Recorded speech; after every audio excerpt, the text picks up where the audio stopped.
October মাসের 27 তারিখ, তার পরের দিনই আমি করেছিলাম।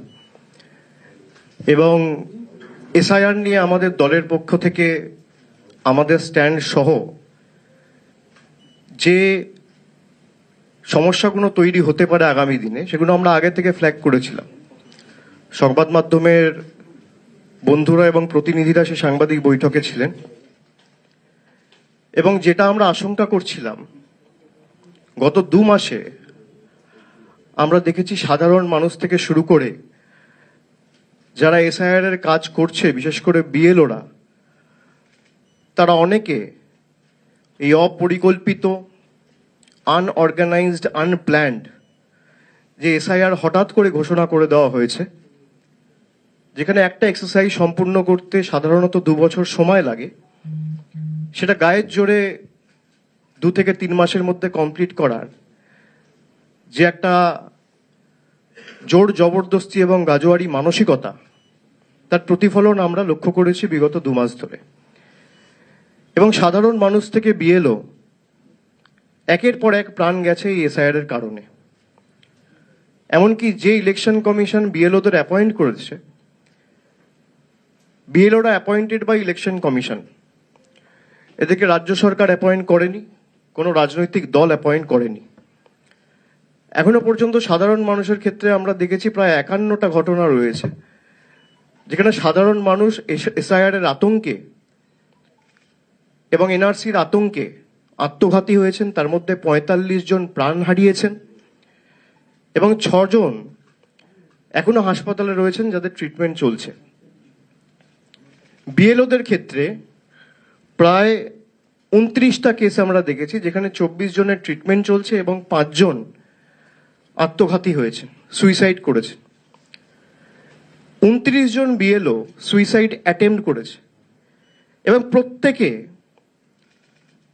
লিখিতভাবে বা তাদের পরিবারের যারা সদস্যরা রয়েছে তাদেরকে যখন জিজ্ঞাসা করা হয়েছে, তারা সবাই বলেছে এসআইআর এর চাপ এবং মানসিক চাপ নিতে না পেরে তারা সুইসাইড অ্যাটেম্প্ট করেছেন বা আত্মঘাতী হয়েছেন। ইলেকশন কমিশনের কাছে আমরা একটা প্রতিনিধি দল নভেম্বরের শেষের দিকে 28 তারিখ পাঠিয়েছিলাম এবং আমাদের বেসিক 5টা প্রশ্ন ছিল। ইলেকশন কমিশনকে আমরা বলেছিলাম এই 5টা প্রশ্নের সদুত্তর আমরা চাই এবং জবাব আপনাদের দিতে হবে। আজকে প্রায় 1 মাস অতিক্রান্ত, এখনো পর্যন্ত একটা প্রশ্নের সদুত্তর আমরা পাইনি, কোনো প্রশ্নের সদুত্তর পাইনি। যেদিনকে নির্বাচন কমিশনের অফিসে বৈঠকটি হয়েছিল, নভেম্বর মাসের খুব সম্ভবত 28 বা 29 তারিখ, ইলেকশন কমিশনের বন্ধুরা মিডিয়াকে হঠাৎ করে সিলেক্টিভলি লিক করে একটা খবর খাইয়েছিল যে আমরা প্রত্যেকটা প্রশ্নের উত্তর দিয়েছি। তৃণমূলের যা যা প্রশ্ন ছিল আমরা শুনেছি, পেশেন্ট হিয়ারিং দিয়েছি এবং প্রত্যেকটা প্রশ্নের আমরা সদুত্তর দিয়েছি। আমি এটা শোনার পর নিজে একটা আমার এক্স হ্যান্ডেলে টুইট করি এবং সেখানে ইলেকশন কমিশনকে আমি চ্যালেঞ্জ করি যে আপনি যদি উত্তর দিয়ে থাকেন তাহলে আপনি সেটা প্রকাশ্যে আনুন, কেউ তো বারণ করছে না। আর আমাদের কাছে ডিজিটাল এভিডেন্স রয়েছে, আপনারা যে একটা প্রশ্নের উত্তর দেননি সেটা আমরা প্রমাণ করে দিতে পারি। The ball is in your court. আজকে প্রায় 1 মাস হয়ে গেছে, জ্ঞানেশবাবু, ভাইনিশবাবু, কোনো সদুত্তর তাদের থেকে আমরা পাইনি।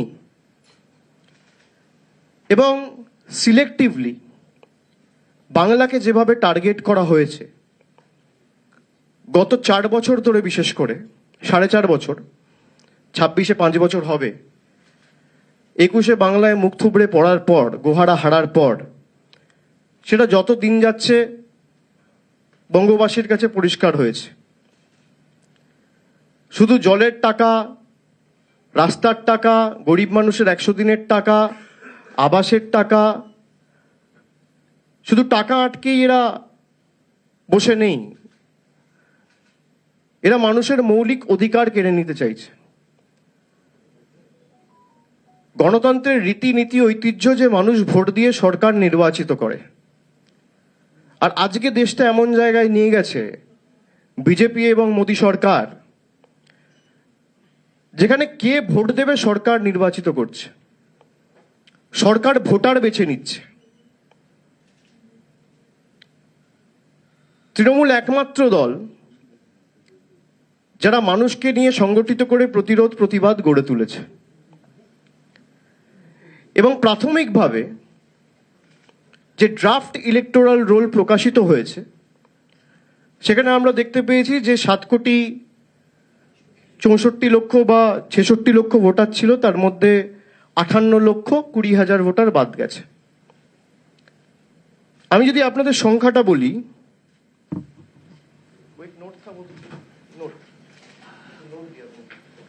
আমি আপনাদের যদি সংখ্যাটা বলি তাহলে আপনারা দেখবেন যে সমস্ত রাজ্যে এসআইআর হচ্ছে সেই সমস্ত রাজ্যে